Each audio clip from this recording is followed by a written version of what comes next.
When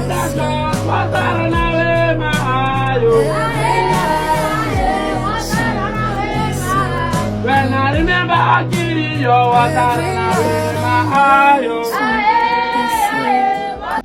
this has to be the saddest video I'll ever have to make in my life. Hi, my name is Prince Sunday Chase, and I'm a shoemaker, or you may call me a cordwainer. I just started shoemaking in 2016 because it was a looked down upon craft. A lot of parents would not consider, training their kids to learn how to make shoes. A lot of kids will come to me saying they want to learn how to make shoes or palms, and I'll ask them to go meet their parents and tell them they want to learn. And they'll come back in a day or two telling me their parents says, oh, they can't learn how to make palms because it's for, abokis, it's for the letdowns in life, you can imagine. And, when I hear these things, it would always break my heart. But then, what do I do? So that was how I set on the path to change the narrative of shoemaking.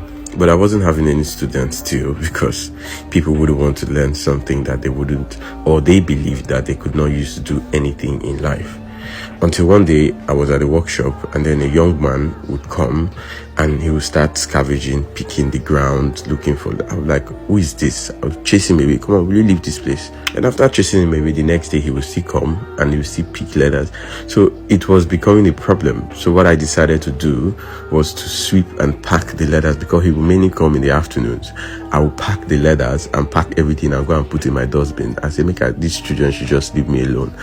And then 2 days later, I saw this young man scattering my dustbin, picking letters. I picked up a cane and I ran after him. He ran. And I was screaming at the top of my voice like that wicked uncle. I said, if I see you here again, I will flog you. And the next day, someone came to me. This same young man came to my shop. This time he walked in boldly and he looked at me. His hands were behind his back. And I was looking at him. I said, what happened? And he stretched his hand. And it was a tiny surpass, like a form of a key holder kind of surpass. And he said, Uncle, I made this. In shock, confusion, and everything. I was looking at it like, how? Like, I don't know. I don't think I have the patience to start making this tiny thing. And it was fine, clean. And just as I was looking at it, he looked at me and he said, Uncle, I want to be like you. My heart melted because I did not know, I did not believe people would even appreciate it, not alone a young man wanting to be like me.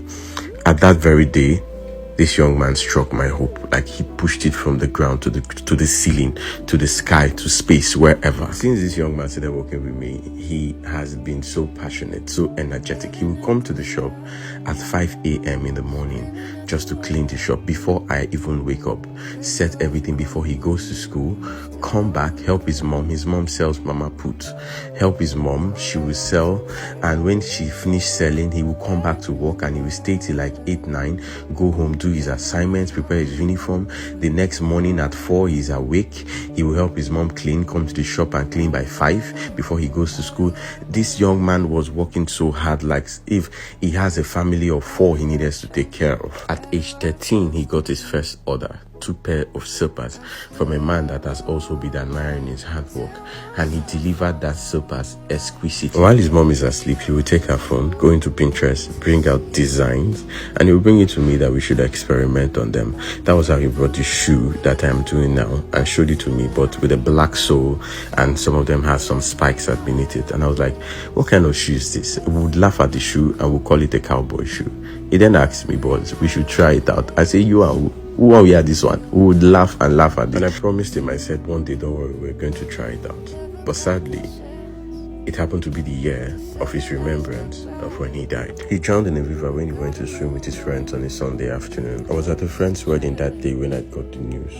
We ran to the waterside where he drowned, and his body was not out yet. We had to wait in tears. His mom was so devastated. That woman would cry to anybody she could. She would go anywhere. She wished, she was screaming and shouting at God that God should just take her and leave him. I mean, we all felt that way because this young man is more than a rare gem. You will not understand. I don't know how to explain how important this young man is to the lives of so many. His father left when he was barely 4 to 5 years old, and ever since he has been the one supporting his mom like he's the man of the house. Sometimes he will even suggest that instead of his school fees to be paid, that they should pay his younger sister's school fees, and then he would know how to discuss with his teacher at this young age. It's crazy. It's honestly crazy. At this point, I really don't know what to say again than to say, rest on King, rest on Champ.